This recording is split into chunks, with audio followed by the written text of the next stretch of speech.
ابو حمزه رحمه الله فرمای و ابن عباس رضی الله تعالی عنہ تزراغ لما وتعرض وکړه چې زما پلار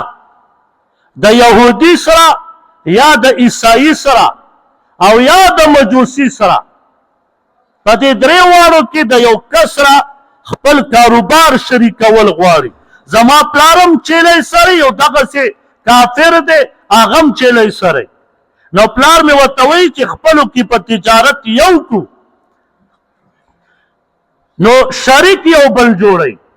نو ابن عباس رضی الله تعالی عنہ ورته وفرمایل چې یهودي عیسائی او مجوسی هغه چاته وایي چې د اور عبادت کوي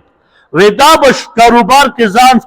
نه شریکې ځکه چې دا درې واړه کافر دي او کافر په خپل کاروبار کې سود معامله کوي بیا به د پلار سود اخلي او دا حرام دی هغه یې منې که